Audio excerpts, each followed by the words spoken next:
जैसे महादेव से मेरा संपर्क हुआ, हम तो भुला गए कि आरती कर रहे हैं। जब उधर ध्यान चला गया तो आरती गए भूल हम। महादेव से हमने कहा कि सुनिए, जो कहा सो सुनाते हैं, कहानी झूठी है। मैंने कहा कि सुनिए, ये जो आवाज गूंज उठ रही है ना, हरा भोला हरा भोला भोला भोला हरा हरा हो रहा था, खत्म हो रहा था, लेकिन अभी आरती होगी तब न बंद होगा। हमने कहा ये गूंज जो उठ रही है यह पूरी दुनिया में उठ जाती, आप ऐसी दया करते। फिर हम सोचा, तुरंत सोच लिया कि साला हम मर जाएंगे तब होगा, बड़ी दिन लगेगा। हम तुरंत कहा कि और मैं इसका साक्षी रहूं, मैंने गवाह रहूं और मैं इसका साक्षी रहूं।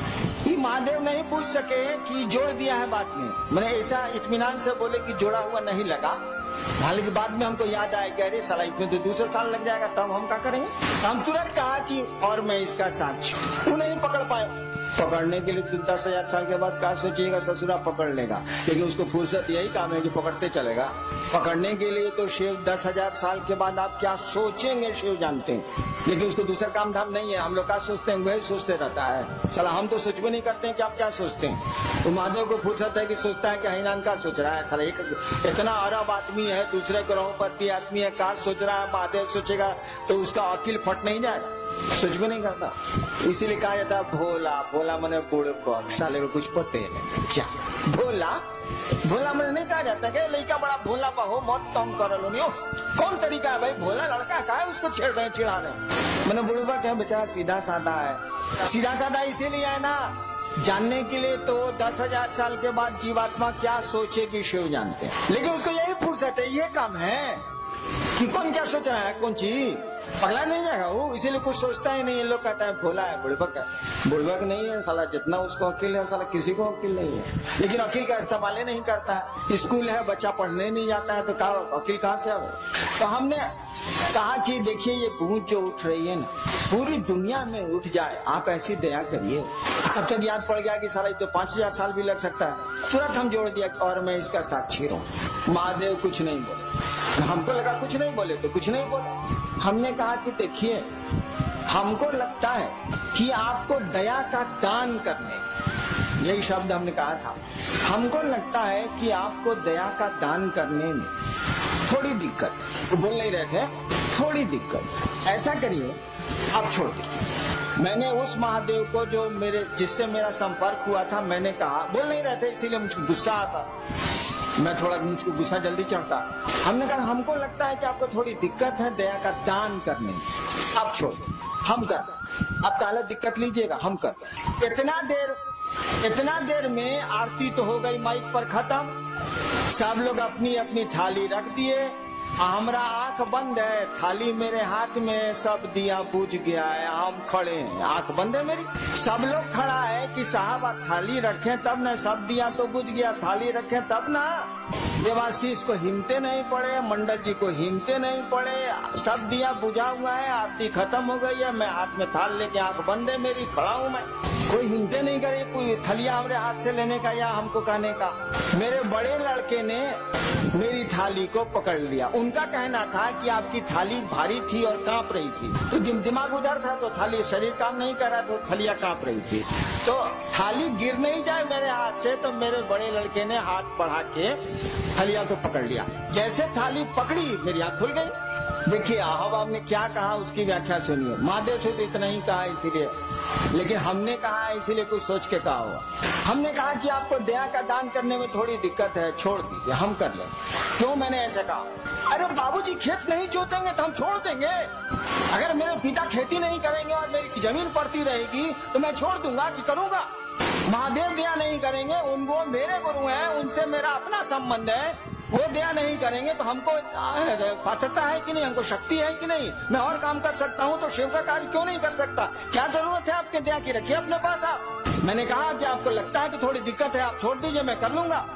और मेरे मन में उनके सामने जो बोले नहीं आप, उनके सामने जो मेरे मन में व्याख्या आई यही थी कि मैं आपका चेला हूँ और आपको कोई अधिकार नहीं है हमको चेला की कुर्सी से हटा देने का, और जब तक अधिकार नहीं है और जब तक मैं चेला हूँ मुझको शक्ति है। मैं सरकार में ज्वाइंट सेक्रेटरी था, अगर मुख्यमंत्री जी नाराज हो जाए तो क्या हमारा बिगड़ेगा? जो हमको पावर है कानून में वो करेंगे कि नहीं करेंगे? हाँ, हमको नौकरी से निकाल दें, हमको सस्पेंड कर दें, तब खत्म हो जाएंगे हम। लेकिन जब तक उस कुर्सी पर दरोगा है, उसको दरोगा का पावर है, भले 2 मिनट के बाद एसपी साहब हटा दें, जब तक वो कुर्सी पर है उसको कानून में अधिकार मिले हुए हैं।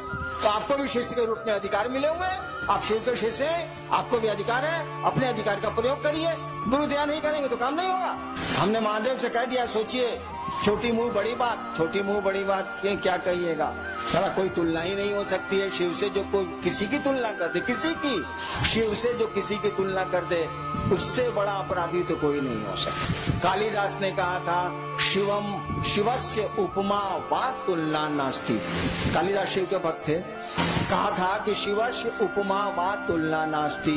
शिव की न कोई उपमा दी जा सकती है, न शिव की तुलना की जा सकती है। लेकिन तब भी सोचिए, हरिनारायण ने क्या कहा, आपको दया लगता है कि आपको दया का दान करने में दिक्कत है, आप छोड़ दीजिए, हम कर लेंगे। आसमान के सामने, सूरज के सामने जुगनू बोल रहा है कि आपको दिक्कत है सूरज जी, तो छोड़ दीजिए, मैं अपने पंखों से उजाला कर लूंगा। क्यों ऐसा कहा गया? इसीलिए कहा गया कि भैया हम आपके शिष्य हैं तो हमको पावर है ना, और आपको हटाने का पावर नहीं है। शिव किसी को अपने शिष्य से हटा नहीं सकते। जैसे हटा देंगे कि मेरा शिष्य नहीं है, लोग कहेगा कि जगत गुरु है, लेकिन फूलन महतो को छोड़कर, अगर उसका नाम फूलन महतो हो तो लोग कहेंगे जगत गुरु है, लेकिन फूलन महतो को छोड़ के तो साले जगत गुरु रहते नहीं करेंगे। जगत गुरु एको आदमी गया तो जगत गुरु नहीं है वो। इसीलिए किसी को मना कर ही नहीं सकते कि तू मेरा शिष्य नहीं बनेगा या नहीं है, उनको तो मानना ही पड़ेगा। अगर आप कहते हैं कि शिव मेरे गुरु हैं तो शिव को मानना ही पड़ेगा कि आप उनके शिष्य हैं। नहीं कैसे मानेंगे? जिसे कह देंगे नहीं हम नहीं मानते हैं, उस दिन जगत गुरु रहेंगे, लेकिन जगदीश पांडे के छोड़ के 4 साल जगत गुरु रहेंगे कैसे? -1 हो जाएगा, 1 कम हो जाएगा। तो मना नहीं कर सकते, और मना नहीं कर सकते तो हम लोग शिष्य हैं, और शिष्य के रूप में शिष्य की शक्तियां हमको आपको हैं। क्यों नहीं करेंगे महादेव का काम? महादेव को दया नहीं करनी है, मत करें वो। मैंने ऐसा मैं नहीं कहता कि नहीं करें वो, लेकिन उस दिन शिवरात्रि के अष्टजाम में ऐसा ही उनको कहा था। कहने का लहजा थोड़ा सा शरीफ वाला था कि लगता, बोल नहीं रहते इसीलिए बोले थे हम, कि लगता है कि आपको दया का दान करने में थोड़ी दिक्कत है, आप छोड़ दीजिए, हम कर लें। बहुत शराफत से बोले थे। अब सूरज के सामने जुगनू बोल रहा है, उस साले की क्या बिसात है बोलने की, लेकिन बोल तो रहा ही है। तो गुरु दया से ये काम होगा, ये एकदम सच है, इसमें 2 मत नहीं है। लेकिन अगर गुरु की दया नहीं भी होती है तो हम आप कमजोर हैं क्या? हम आप गुरु का काम नहीं कर सकते हैं क्या? बाबूजी अगर खेत नहीं जोत रहे हैं तो बेटा छोड़ देगा कि उपज करेगा? वो हल चलाएगा, वो तो करेगा, क्योंकि वह उस बाप का वो बेटा है, इसीलिए करेगा वो। हम लोग उस गुरु के शिष्य हैं, शिव हम लोगों के गुरु हैं, इसीलिए उनका आदेश हम लोग करेंगे। और मैंने कहा जो गुरु का आदेश नहीं करता है वह शिष्य नहीं है। हमने यह भी कहा कि आप नहीं करते हैं तो उस गुरु से कहिए, क्यों नहीं कहते हैं?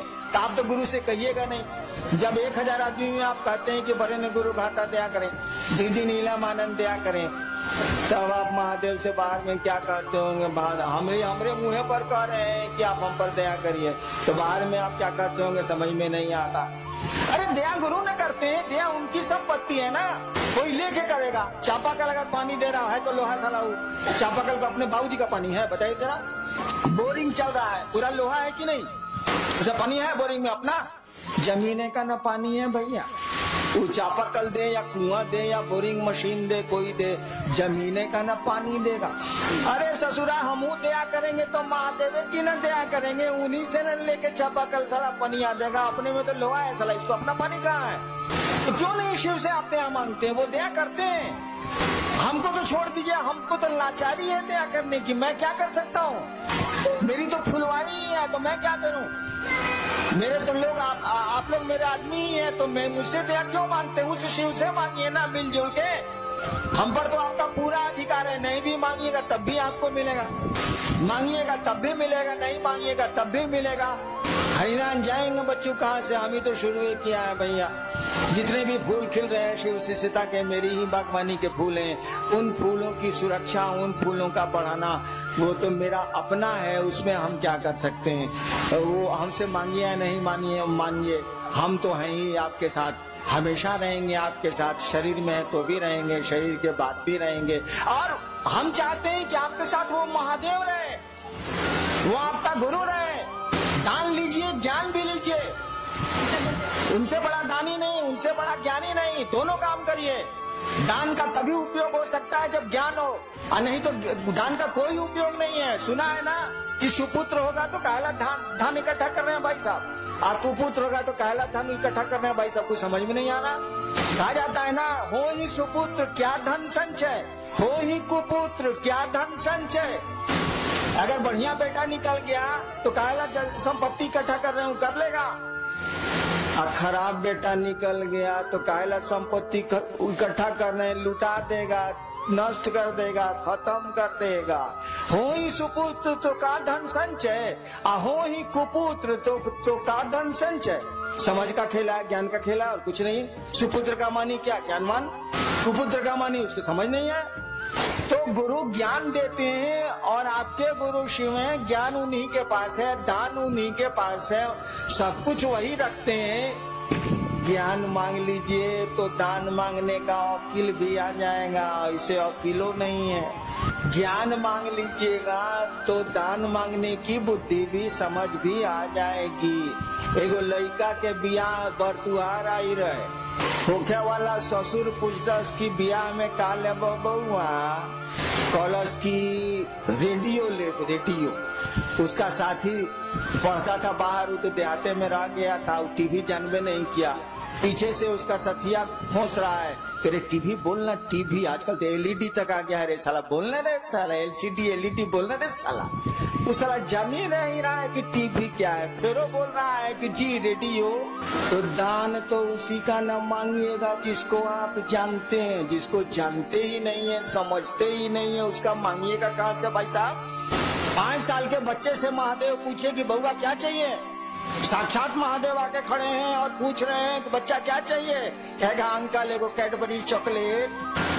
उसको जरा दिल्ली जेल से पास करने दीजिए। आप महादेव को कहिए कि सरकार जब वो 5 साल का था तो आप गए थे, दर्शन दिया था, पूछा था, आज चलिए ना, नानी मरे जो महादेव जाए, जा नहीं सकता। क्या उस साल को समझ आ गई? तुरंत कहेगा जी मनमोहन सिंह घटा के हमरे, जा नहीं सकता। टोपी की कहानी सुनी थी ना, मंसूर जो खुदा के इतने बड़े प्रेमी थे, बहुत बड़े सूफी संत हुए हैं अरब के। मंसूर दिन का समय था, सोए हुए थे, उठने हुए थे, अचानक खुदा की आवाज आई, मंसूर मंसूर टोपी बेचेगा, टोपी पहने हुए थे। अचानक खुदा की आवाज आई, दो प्रेमी गप कर रहे हैं, तो गप का क्या अंजाम होगा सोच लीजिए। खुदा ने पूछा मंसूर मंसूर टोपी बेचेगा? मंसूर ने कहा तेरे पास है क्या जो तो खरीदेगा, जा सोने दे। खुदा ने कहा मेरे पास कुछ नहीं है, अरे पूरी कायनात मेरी, पूरी दुनिया मेरी, पूरी प्रकृति मेरी, सब कुछ मेरा, तू कहता है कि मेरे पास कुछ नहीं है। मंसूर ने फिर कहा देख तेरे पास कुछ नहीं है, तेरे पास है क्या, मुझको सोने दे, मुझको नींद आ रही। तो नहीं मंसूर बोलो ना, टोपी बेचेगा, टोपी बेचेगा? मंसूर ने कहा हाँ बेचेंगे। खुदा ने कहा दाम बोल। मंसूर ने कहा ऐसा कर, तू सारी दुनिया के लोगों को जन्नत दे दे, मैंने स्वर्ग, तू सारी दुनिया के लोगों को स्वर्ग दे दे। खुदा ने कहा मंसूर यह काम तो मैं नहीं कर सकता। क्या जन्नत नहीं दे सकते ना, जन्नत नहीं ना दे सकते, सारी दुनिया के लोगों को जहन्नुम दे दे, नरक, स्वर्ग नहीं दे सकते ना, सारी दुनिया के लोगों को जहन्नुम दे दे। खुदा ने कहा मंसूर मैं यह भी नहीं कर सकता। मंसूर ने कहा मैंने पहले कहा था कि तेरे पास है क्या जो तू खरीदेगा, तू जा मुझको सोने दे, नींद आ रही मुझको, तेरे पास कुछ नहीं है। और खुदा चले नहीं खरीद पाए। हमने कहा कि उसको जेएनयू से पास होने दीजिए, महादेव को भेजिए उसके पास, नानी मरे जो महादेव जाए, जा नहीं सकता। तुरंत कहेगा जी सोनिया जी के पार करूं, हमरा बैठाऊं, तुरंत कहेगा। यानी ज्ञान आ गया। आप मुझसे मेरे पास आते हैं, अमूमन लोग किस काम के लिए मेरे पास आते हैं?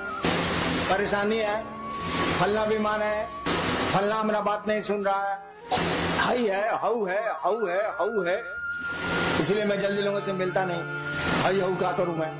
उसको अक्ल ही नहीं है। इस साला समझता है कि यही दुनिया है, ये समझता ही नहीं कि जाने की जगह है। साला यहाँ हम लोग कितने दिन रहेंगे? हमारा आपका घर तो नहीं है, सब हम लोग जाएंगे कि नहीं जाएंगे? हम लोग को पूर्वज गए कि नहीं गए? अरे साला जब यहाँ रहना नहीं तो यहाँ की चीजों को मांगना क्या है? काम चल ही जाता है। मैं मुझको खाने की दिक्कत नहीं ना है, जिसके इतने भाई बहन हो साले खाने की दिक्कत कैसे हो सकती है? मुझे खाने की दिक्कत नहीं है, 2 रोटी खाता। करोड़ों जिसके भाई बहन हो इस देश और बाहर में, उसको भोजन की दिक्कत तो नहीं हो सकती है। मैं 2 रोटी खाता। इससे ज्यादा आप खा ही नहीं सकते, तो खाएंगे क्या आप? एक साथ 2 चप्पल पहने है, बताइए हमरा। बाकी 2 जोड़ा चप्पल एक साथ पहन के निकली तो, एक साथ 2 साड़ी पहन के निकली तो, एक साथ 2 शर्ट पहन के निकली तो नहीं निकल सकते आप। एक बार एक ही जूता पहन सकते हैं आप, 2 जूता नहीं पहन सकते। तो चलिए 2 जोड़ा रख लेंगे। सारी 50 जोड़ा कहने जूता रखे भाई साहब। जूतवा रहेगा, आप नहीं रहिएगा। इस संसार में कोई चीज नहीं रहती है, रह ही नहीं सकती है, उसमें परिवर्तन होना ही होना है। पहाड़ बदल जाते हैं तो आदमी क्या? तो हमको आपको समझ ही नहीं है। महादेव भेटा जाएंगे तो मांगेंगे जिए को आश्रम बन जाए शिव परिवार का। अरे सारे लोगों ने आश्रम बनाए हैं, तुम दिल में आश्रम क्यों नहीं बनाते? तुम लोगों के मन में शिव को क्यों नहीं बैठाते? इन मकानों में शिव को बैठा के क्या होगा? मकान शिव थोड़े ही हो जाएंगे, आदमी ने शिव होगा भैया। तो हम लोग मांगेंगे महादेव से ही। समझ ही नहीं है, अक्ल ही नहीं है, ज्ञान ही नहीं है, तो मांगेंगे क्या? अरे तुम मेरे पास आते हो, शिव को क्यों नहीं मांगते? मैं शिव दे सकता हूँ, आप शिव को क्यों नहीं मुझसे मांगते हैं? तो बेटा मांगते हैं, तो बीमारी को छुड़ाना मांगते हैं, तो बाल कितना छुड़ाना मांगते हैं, यही सब तो करते हैं आप। समझ ही नहीं है, क्या समझ नहीं है कि शिव क्या? अरे शिव को समझिएगा तब तक शिव को मांगिएगा। शिव को समझते ही नहीं आप, तो संसार को समझते हैं तो संसार मांगते हैं। शिव को समझिएगा तब ना मांगिएगा। आपने टेलीविजन देखा ही नहीं तो किसी से टेलीविजन आप मांगेंगे कहाँ से? आप टीवी के बारे में जानते ही नहीं तो किसी से टीवी मांगेंगे कहाँ से आप दुनिया संसार को देखा है, संसार को मांगते हैं। शिव को देखा होता, शिव को समझा होता, शिव से जुड़े होते तो शिव को मांगते। शिव मिल जाएंगे तो संसार में कुछ भी ऐसी चीज नहीं जो नहीं मिल सकती। कहा जाता है किम न सिद्धते भूतले, अगर शिव चाहे तो किम न सिद्धते इस भूतले, यानी इस भूतल पर, इस जमीन पर अगर शिव चाहे किम न सिद्धते, क्या नहीं हो सकता है? तो वैसी चीज न मांगिएगा जो इस जीवन और इस जीवन के बाद भी काम दे, आने वाले समय में भी काम दे। तो शिव को क्यों नहीं मांगते हैं? क्या मांगते हैं? फलना चीज चाहिए, फलना चीज चाहिए, फलना चीज चाहिए। आपको शिव से बनाने के लिए घुमा फिरा के हमको देना पड़ता है, लेकिन मांगना चाहिए आपको शिव को, वो मिल जाएगा। तो दुनिया में कोई ऐसी चीज नहीं है जो नहीं हासिल हो सकती है। यह बात दूसरी है कि ढेर अकील वाले के साथ आज रहिएगा, गुरु के साथ रहिएगा तो ज्ञान मिल जाएगा। आप भी कहिएगा साला इसको लेके हम क्या करेंगे, ये रहेगा ही रहेगा, अभी तो हम नहीं रहेंगे। हम ही नहीं रहेंगे तो साला लेके हम क्या करें? क्या मांगे हम? तो जाने की जगह है, सभी हम लोग यात्रा में आए, छोटी छोटी यात्राओं में हम लोग यहाँ आए। ये टेम्पोररी हम लोग का यहाँ पोस्टिंग हुआ है, कम दिन के लिए हम लोग आए इस धरती पर। लोग का टेम्पोररी पोस्टिंग होता है तो टेम्पोररी ना काम चलाइए भाई साहब, कौन सी हंगामा कर रहे हैं? जो परमानेंट है उसको पकड़िए, उस गुरु को पकड़िए, ज्ञान है उसके पास। और शिष्य जैसे जैसे बनिएगा ज्ञान आप में प्रवेश करेगा। आपके गुरु ने कहा दूसरों को समझाओ, दूसरों को सुनाओ नहीं। लोगों को मालूम है कि शिव गुरु हैं, दूसरों को समझाओ कि शिव गुरु हैं, और ऐसा समझाओ कि वास्तव में वो शिव का शिष्य बन जाए, सचमुच में वो महादेव का चेला बन जाए। उसको देखने से लगे कि महादेव का चेला साला महादेव होता है।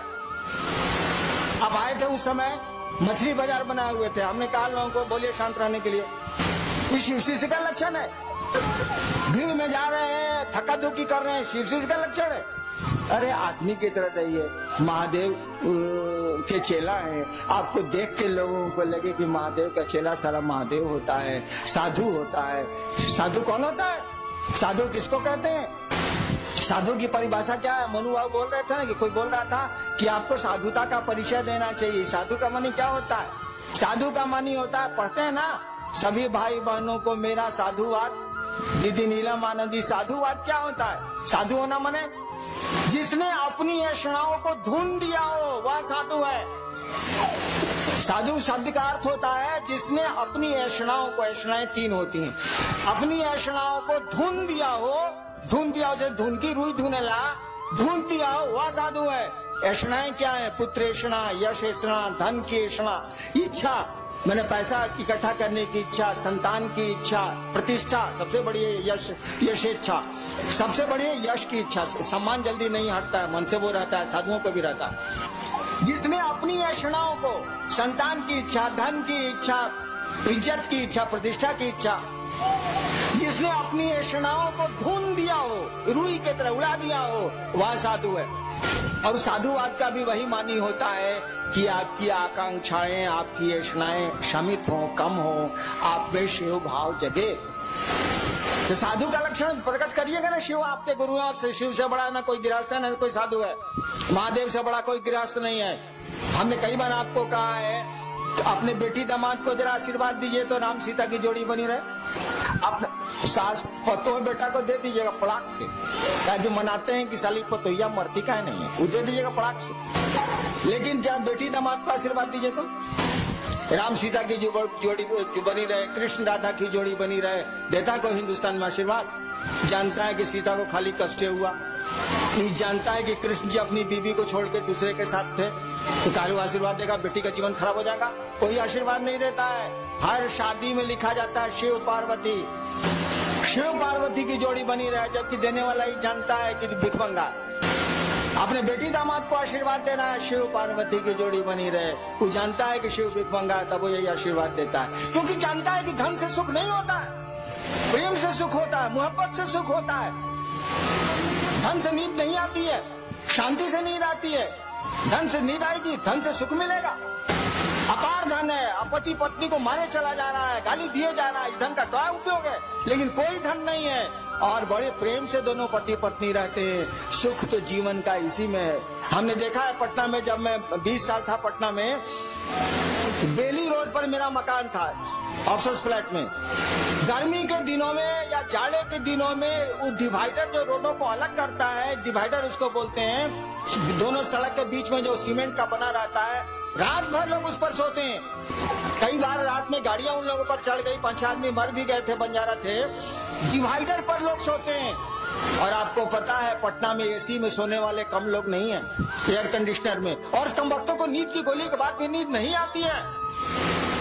और बेली रोड पर जब गाड़ियां चलती रहती है, मध्य रात्रि को ट्रकें चलती रहती हैं, सोने वाले इत्मीनान से सोते हैं और नींद नहीं खुलती है। बल्कि कई बार ऐसी घटनाएं हुई हैं कि गाड़ियों के चक्के चढ़ गए, लोग मर गए। देखिए, नींद आने के लिए धन की कोई जरूरत नहीं, क्योंकि बड़े बड़े धनी लोग नींद की गोलियों के बाद भी नहीं सोते हैं। नींद की गोलियां उनको नहीं सुला पाती हैं, डॉक्टरों की सुइयां उनको नहीं सुला पाती हैं। सुख धन में नहीं है, सुख मोहब्बत में है, प्रेम में है। इसीलिए बाप अपने बेटे दामाद को यही आशीर्वाद देता है, शिव पार्वती की जोड़ी बनी रहे, क्योंकि वो जानता है, यह जानते हुए भी कि शिव भिखमंगा है, शिव के पास कुछ भी नहीं है, ये अपनी पार्वती को क्या खिलाएंगे, तो अधन पी के रह जाते हैं। तब भी आशीर्वाद इसी का दिया जाता है। राजा का आशीर्वाद नहीं होता। राम अवध के राजा थे, उनका आशीर्वाद नहीं दिया जाता। कृष्ण द्वारिकाधीश थे, उनका आशीर्वाद भारत में नहीं दिया जाता। शिव पार्वती की जोड़ी बनी रहे, आज तक सभी शादियों में यही होता है। तो शिव से बड़ा कोई गृहस्थ भी नहीं है। जितने गृहस्थ हैं उन्हीं की बात करते हैं। शिव से बड़ा कोई गृहस्थ नहीं है, शिव से बड़ा कोई साधु भी नहीं है। इसको तो समझाने की जरूरत ही नहीं है। शिव से बड़ा साधु भी नहीं है, और वही शिव आपका गुरु है। उसी शिव से दान के साथ आप ज्ञान मांगने गए हैं। उसने जो कहा है उसको करिए, मनोयोग से करिए। हमसे जितनी मदद लेनी है ले लीजिए, हम देंगे मदद आपको, लेकिन दया गुरु से मांगिए। शिव को सामने कीजिए, हरिनाम को सामने करने की जरूरत नहीं है। आदमी का स्वभाव है, सामने जिसको कर दीजिएगा, अगर वो दिख रहा है उसको धर लेगा। वो अप्रत्यक्ष को नहीं पकड़ता है, आदमी का स्वभाव होता है। जो सामने पड़ेगा उसी से मदद मांगेगा। ये हमको सामने कीजिएगा, लोग हमसे मदद मांगेंगे, छिड़ जाएंगे चूट। एक आदमी आपको कह रहा था, मोतिहारी का ही था, कि साहब बोले हैं कि हमको पकड़ोगे तब वो महादेव नहीं मिलेंगे, गुरु नहीं मिलेंगे, और हमको छोड़ोगे तब वो गुरु नहीं मिलेंगे। मैंने कहा था कि सड़क हूँ मैं, आप गुजरिए उससे, उस रास्ते को छोड़िएगा तो शिव गुरु की बात आज तक नहीं की गई है, वो आपके गुरु नहीं बनेंगे, दिक्कत होगी आपको। मैं रास्ता हूँ, गुजरिए उससे, मैं मंजिल नहीं हूँ। मंजिल आपके गुरु हैं, शिष्य की, हर एक शिष्य की मंजिल उसके गुरु होते हैं। आप शिव के शिष्य हैं, आपके मंजिल शिव हैं, आपका गुरु आपकी मंजिल है। गुरु भी तो शिव से ही जोड़ता है, कोई गुरु और शिष्य को शिव से ही जोड़ता है। आपके गुरु ही शिव है, मंजिल आपकी है, रास्ता मैं हूँ जरूर। ना हमको पकड़िए ना हमको छोड़िए, साथ लेके चलिए, लेकिन आगे देखिए, लोगों को शिव गुरु से जोड़िए और पूरी दुनिया के लोगों को जोड़ना है। अभी तो आप मोतिहारी में फंसे हुए हैं, आगे निकलिए। हम लोगों ने चाहा है कि 2012 तक पूरे देश के हर एक इलाके में हम लोग शिव चर्चा शुरू करें। खाली मोतिहारी में घूंघट तालला से हुई, बाहर निकली लोनी, महादेव का काम करी लोनी ना चली।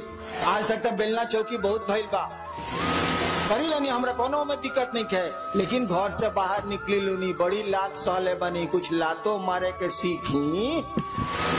चलिए आप लोग महादेव का काम करें, मेरा साथ है, मेरे पास जितनी शक्ति है दृश्य या अदृश्य आपका साथ देगी, आप सबों का साथ देगी। हम लोग महादेव को आगे करेंगे, शिव गुरु की बात करेंगे, लोगों में शिव गुरु से जुड़ाव पैदा करेंगे। हम तो आपके साथ हैं, हमको आगे करके क्या करिएगा, हमेशा मैं आपके पीछे हूँ। आप देखें अथवा नहीं देखें, आपको नजर आए अथवा नहीं आए, जब भी आप महादेव के काम करने को सोचते हैं मैं आपके पीछे हूँ, इसको सोच के महादेव को आगे करिए। चलिए आप लोगों को हम प्रणाम करते हैं, आप लोग मेरा प्रणाम स्वीकार